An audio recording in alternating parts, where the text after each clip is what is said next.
La Société biblique de l'île Maurice souhaite la bienvenue à Monseigneur Jean-Michel du Rhône. Consacré évêque le 20 août dernier, le 12e titulaire du siège apostolique de Port-Louis était l'invité d'honneur d'une cérémonie organisée par la Bible Society of Mauritius.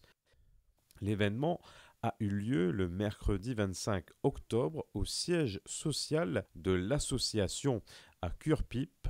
Rappelons que la Bible Society of Mauritius est chargée de la traduction et de la diffusion de la Bible en terre mauricienne.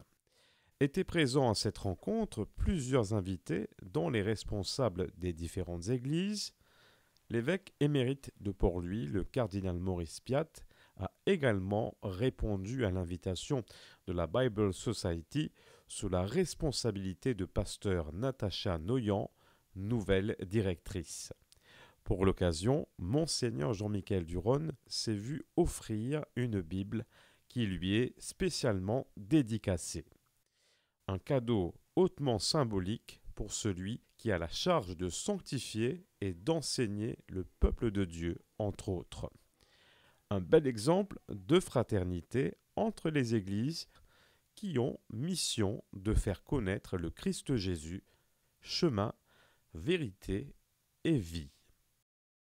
Nous nous sommes réunis pour célébrer l'ordination épiscopale de Monseigneur Jean-Michel du Rhône et sa nomination de l'évêque de Port-Louis.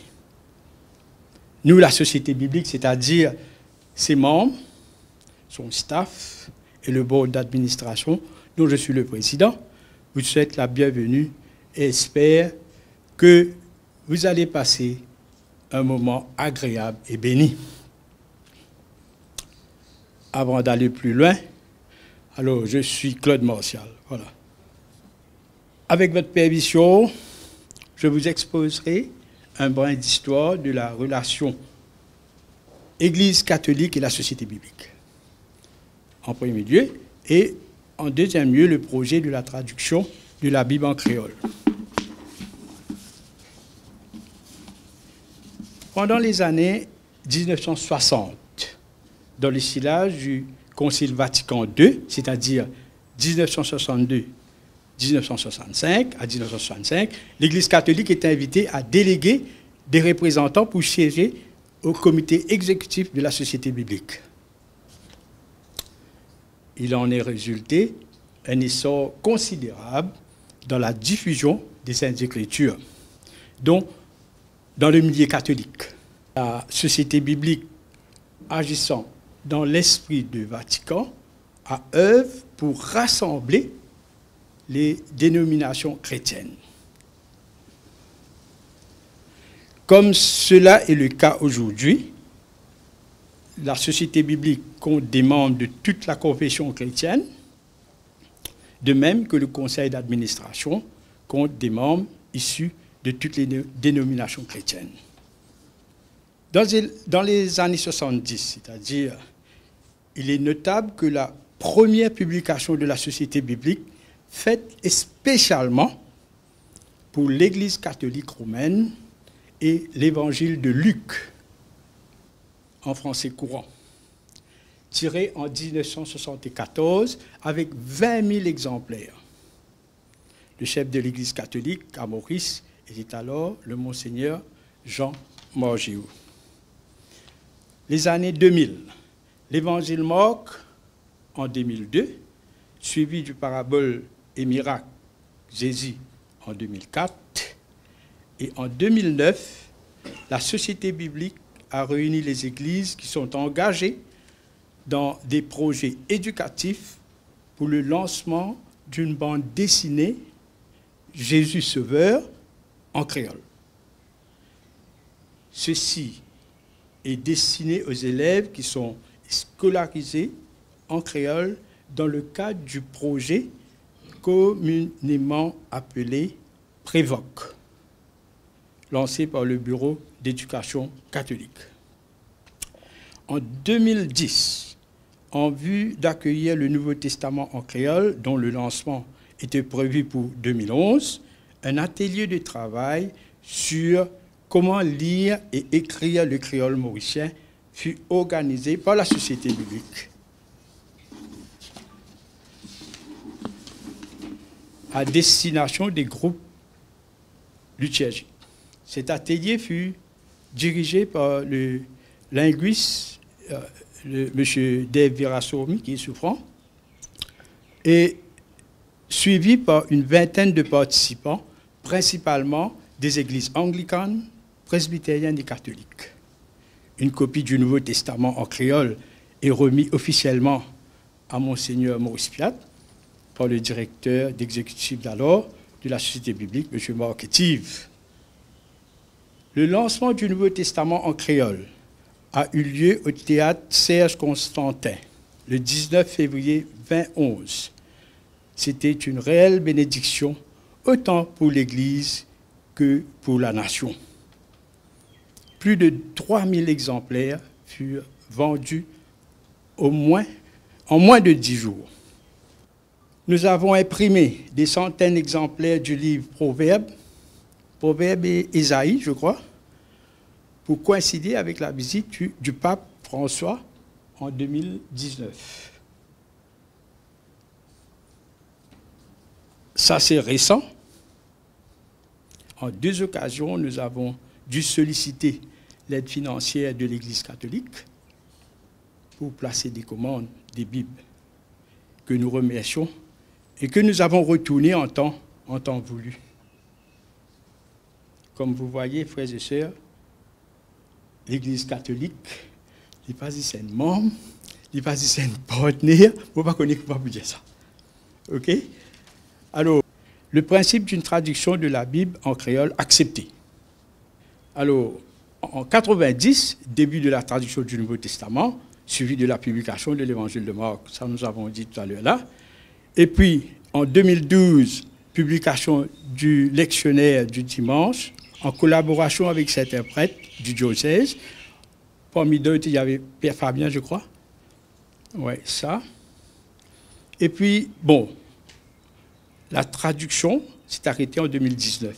Et depuis jusqu'à aujourd'hui, on n'a pas de cette activité de traduire la Bible.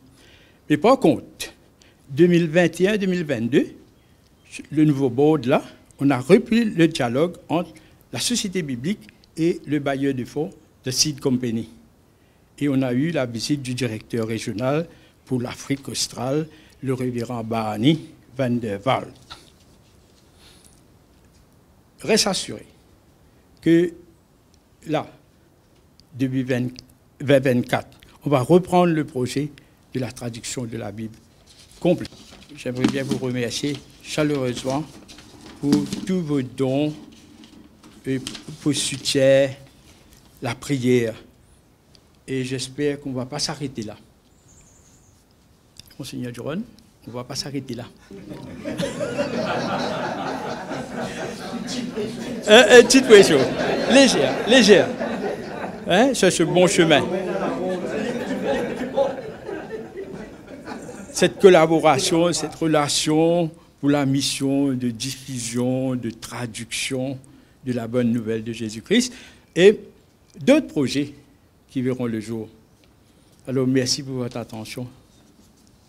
Et je vous souhaite bonne continuation. Je passe la parole à Pasteur Natacha.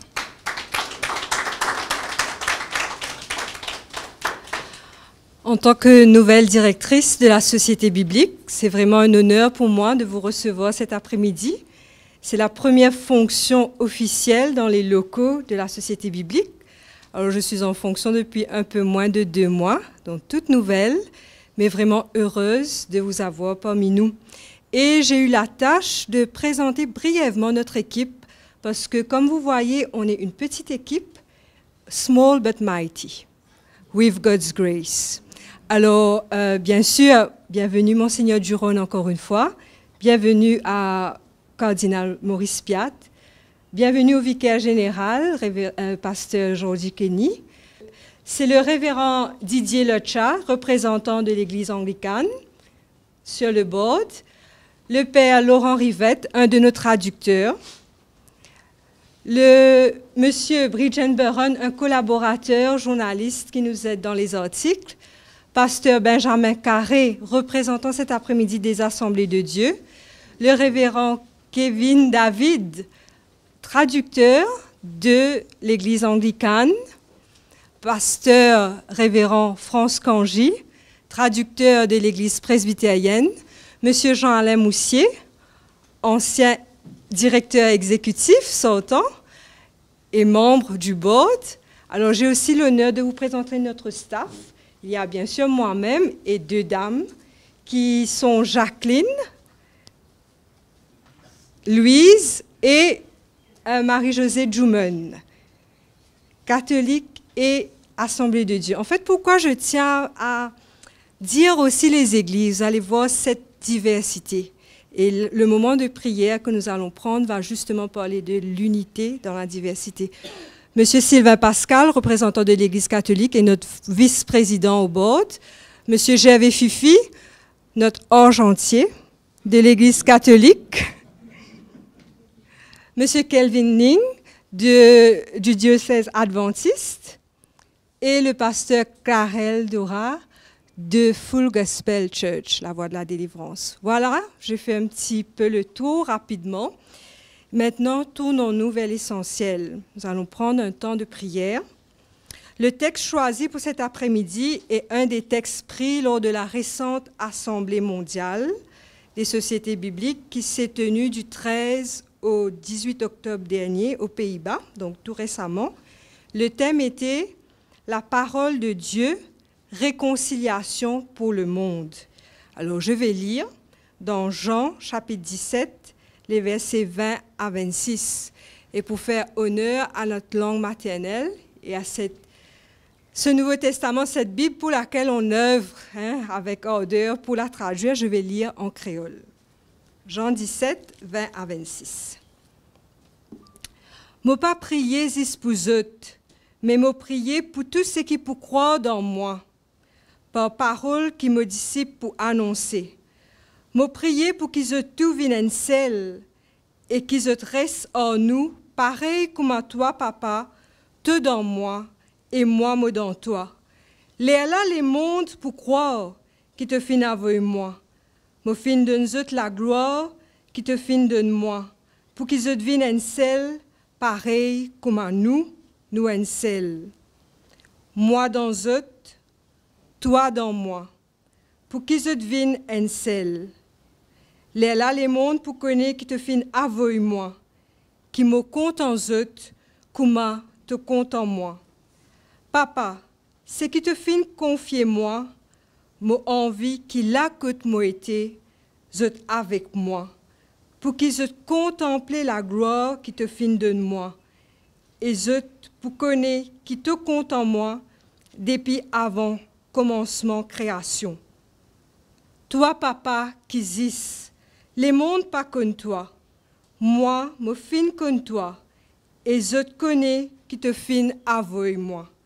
Me fin faire je comme ton nom, et me peut faire encore, pour que l'amour qui te haina pour moi reste dans eux, comme à moi, me dans eux. Amen. Alors, nous finissons, 3e partie, la prière sacerdotale de Jésus. Jésus, grand prêtre, parole bon Dieu, qui vient en humain, l'intercède pour ce bon disciple avant son arrestation et que cela mort on la croix.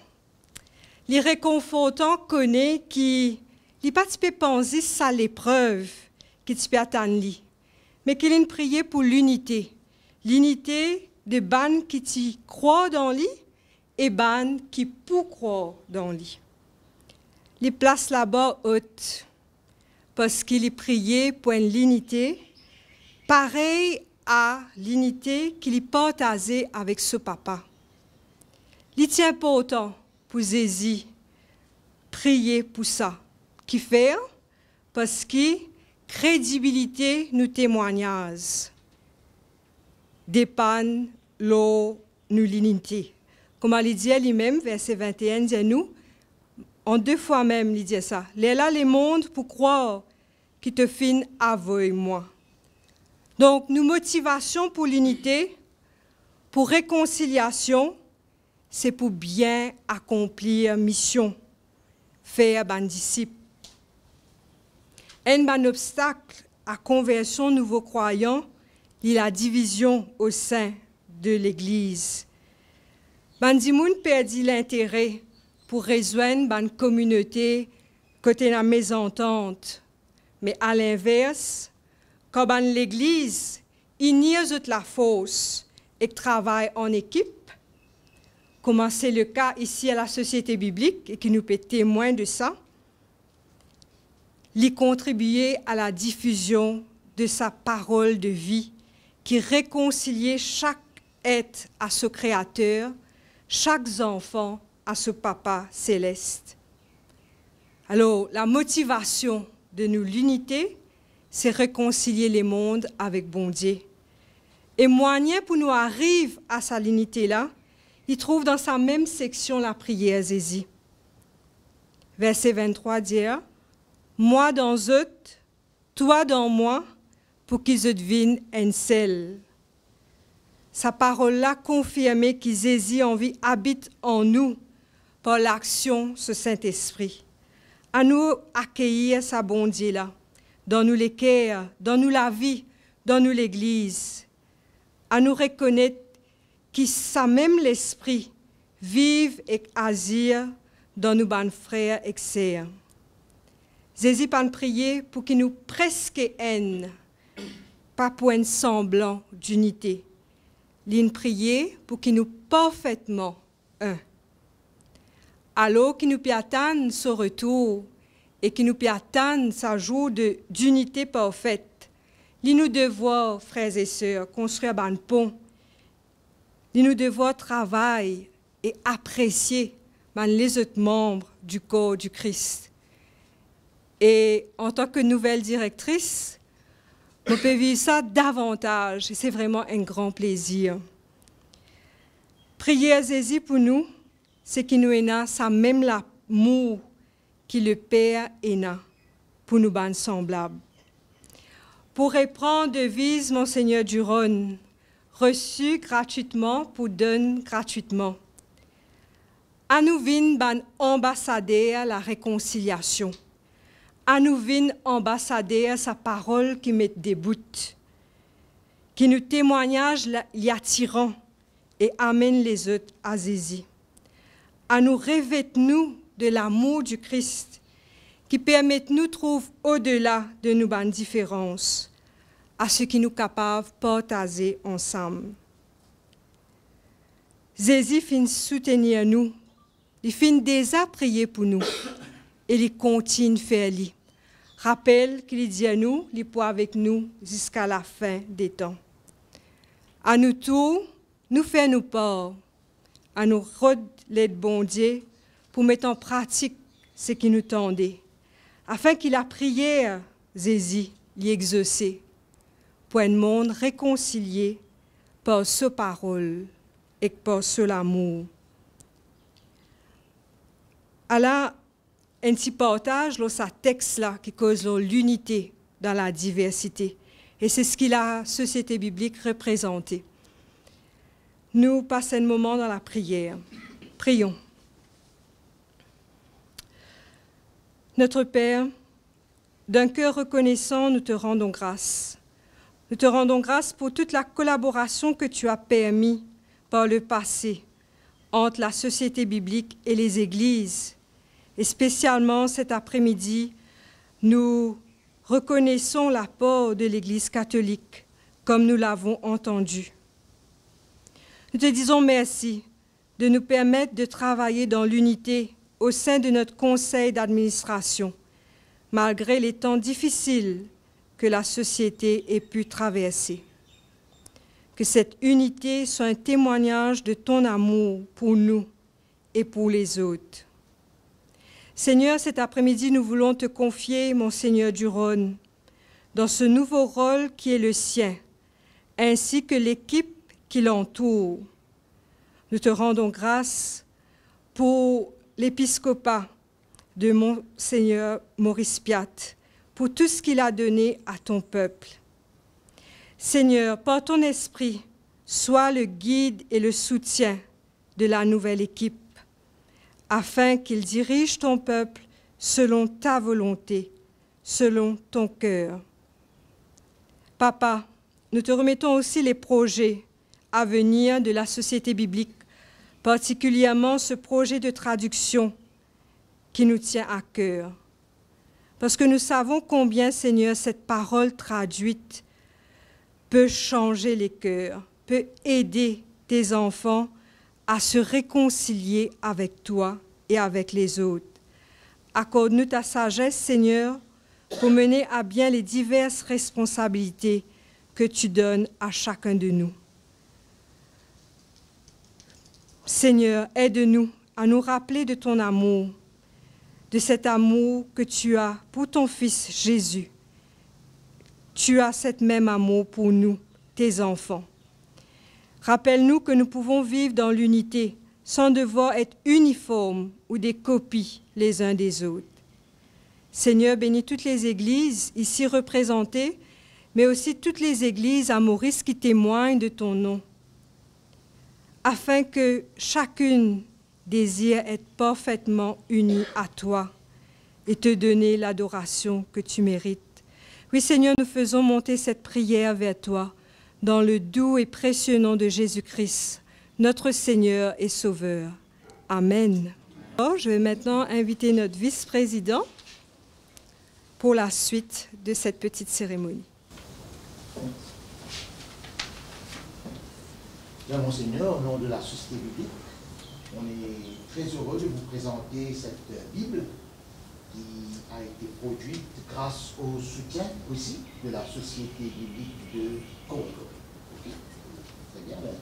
Merci beaucoup. Merci à vous. Très bien. C'est bon, deuxième partie. Merci beaucoup. Hein? Oui, merci bien à vous. Donc nous voulons d'abord bon après-midi à vous toutes et à vous tous. Merci de m'accueillir parmi vous. Alors je crois que vous avez insisté, Claude, en parlant bien de la collaboration qui a commencé avec Monseigneur Margéo, le cardinal Maurice Piat, et peut-être vous voulez vous rassurer, est-ce que nous continuerons? Donc, si j'ai bien compris, non, nous serons très heureux de continuer. Donc, c'est pourquoi nous continuerons à envoyer nos collaborateurs travailler ici avec vous. Et je crois qu'il y a un grand enjeu que nous voudrions un jour que la Bible soit complètement traduite en créole. Je crois que nous sommes arrivés à combien? Nouveau Testament, Somme, Proverbes et quelques livres dans l'Ancien Testament. Donc, il nous reste encore beaucoup. Alors, nous disons beaucoup de courage à nos amis qui traduisent. Alors, merci à vous, merci d'être parmi nous. Et puis, je crois que nous avons ce souci que la parole de Dieu touche les cœurs de chaque être humain. Alors, chacun a sa manière d'exprimer selon sa foi, mais je crois que la finalité reste la même. Comment Jésus-Christ puisse toucher le cœur à travers sa parole et que sa parole nourrisse la vie des personnes que nous rencontrons encore aujourd'hui. Donc, merci de m'aider, moi aussi, d'avoir reçu gratuitement la parole de Dieu pour que nous continuions à la donner gratuitement. Merci à vous.